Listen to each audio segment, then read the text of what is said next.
Gracias por seguir con nosotros. Vamos a darle la bienvenida en el espacio del día de hoy al señor Enrique Muñoz, dirigente del PRD. También fue candidato a diputado por el Distrito Nacional, ¿verdad? Así es, la circunscripción número 1 del Distrito Nacional.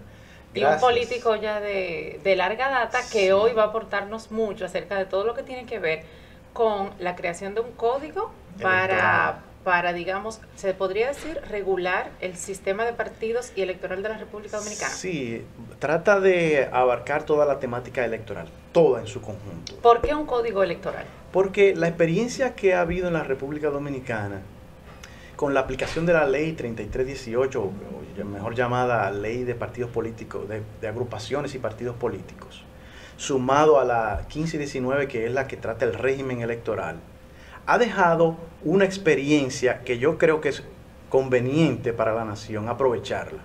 Y es que en el poco tiempo de haberse implementado estas leyes, de haberse celebrado elecciones bajo estas normativas legales nuevas, digámoslo así, pues se evidenciaron una serie de debilidades que yo creo que deben ser aprovechadas, que son oportunidades. ¿Cómo cuáles debilidades? En el corto plazo, por ejemplo, nosotros vimos cómo se hicieron acciones directas de inconstitucionalidad, por lo menos en 19 ocasiones, contra 19 artículos de estas legislaciones. ¿Cuáles podríamos mencionar para que la gente entienda a qué nos referimos? Vamos a mencionar, por ejemplo, a comenzar diciendo el artículo 284 de la ley 3318, que le atañe a ustedes directamente a los periodistas, establece pena privativa de libertad para aquellos que difamen, dice la ley, a candidatos o a políticos. Incluso dice, lo recuerdo perfectamente, porque desde el Observatorio de Medios Digitales tuvimos que fijar una posición al respecto en algunos medios,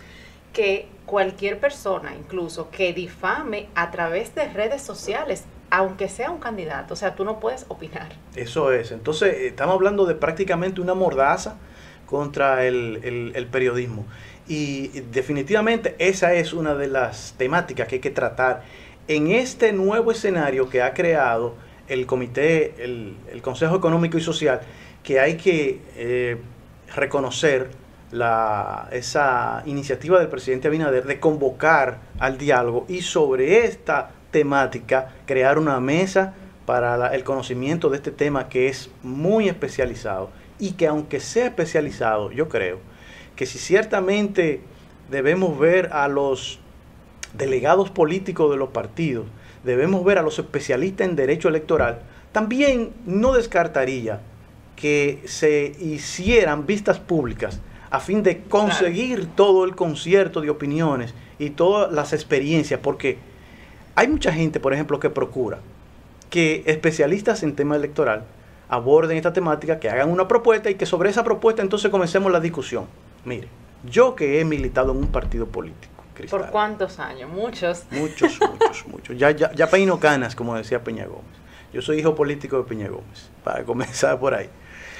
Vi cómo se vive al interno de un partido, la experiencia que vive, la presión que toman los presidentes del partido, los secretarios generales que normalmente son los que arman las boletas electorales, el delegado ante la Junta Central Electoral, el secretario nacional de Asuntos Electorales, porque son los que viven el día a día, lo que ocurre en la elección, en la votación. En el proceso. Sí, entonces un técnico pura y simplemente, muy bien formado en derecho.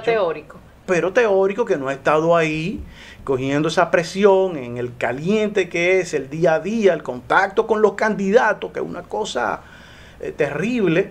Esos días de armar boletas y presentar boletas son un pandemonio en los partidos. Entonces, armar propuestas de esa manera puede ser importante porque estamos hablando de la conjunción de todos los puntos de vista. La sociedad civil, los partidos políticos, los propios electores, los estamentos institucionales como la Junta Central Electoral, el Tribunal Superior Electoral y demás, a fin de nosotros estructurar una verdadera, un instrumento verdadero que nos sirva a nosotros para ahorrarnos crisis políticas en el porvenir. Por ejemplo, yo soy testigo de la más importante crisis electoral que se produjo aquí en los últimos 50 años, que es la crisis llamada postelectoral de 1994, en el que se le timó un triunfo a José Francisco Peña Gómez. Y que derivó un pacto posterior a una división de periodo. Por fortuna, y que por el desprendimiento de José Francisco Peña Gómez aquí no hubo una guerra civil. Vamos a ser sinceros. ¿Y por qué yo menciono tanto a Peña? Porque yo estuve ahí. Por ejemplo, Cristal, permíteme que les diga esto a tus televidentes. Yo vi a José Francisco Peña Gómez llegar a una reunión de la Comisión Política y decir, y quedarse mirando a toda la concurrencia y a seguida decir, anoche no pude dormir. Y esto pasó porque pensé, si yo llamo al pueblo a las calles, ¿cuántos de ustedes volveré yo a ver mañana? Y te quiero confesar que en esos años de juventud, esa juventud que para todos nos es exaltada y tomamos decisiones a veces apresuradas y demás, lo más probable es que una de esas personas en la que él no iba a volver a ver era yo. Claro. Por el nivel de pasión y además de cómo toma la juventud los asuntos, lo asume en sus manos, porque Peña llamaba a un enfrentamiento en la calle ante el despojo de su triunfo, y yo iba a ser uno de los que iba a ejecutar eso.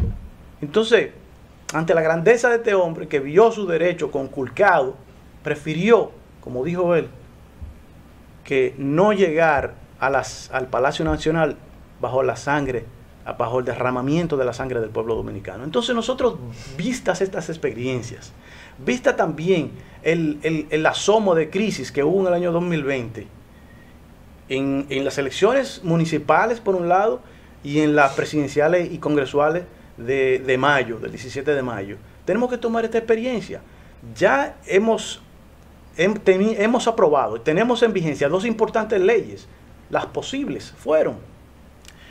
Entonces, tomemos eso como fundamento, observemos las experiencias, donde por eso mencionaba al principio que es una oportunidad, donde han flaqueado estas leyes, qué hay que ajustar, qué hay que mejorar, corrijámosla e integrémosla en un mismo instrumento.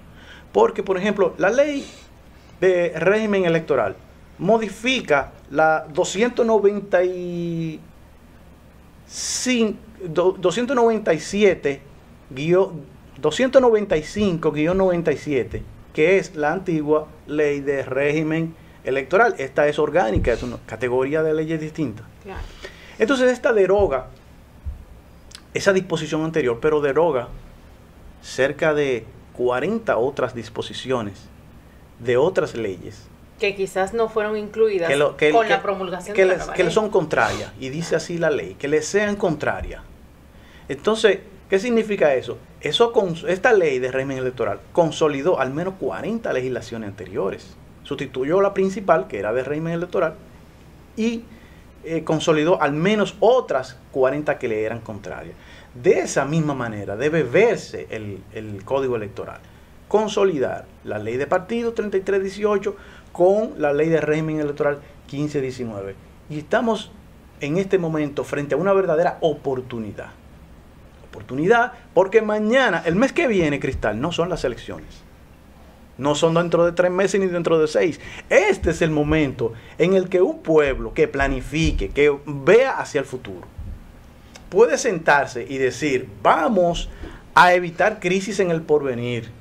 Y entonces, observando la experiencia que hemos tenido con esas leyes, vamos a hacer los ajustes y vamos a producir una ley de mayor calidad. No quiere decir que esta no lo sea, pero una ley de mayor calidad. En ese sentido, y hablando de los ajustes precisamente, vamos a ir a nuestra segunda pausa comercial, y de regreso yo quiero que don Enrique nos detalle cuáles serían esos ajustes y esos avances que podríamos lograr con la consolidación de un código electoral que reúna todas las normativas de este ámbito de la vida nacional que puede beneficiar al pueblo dominicano.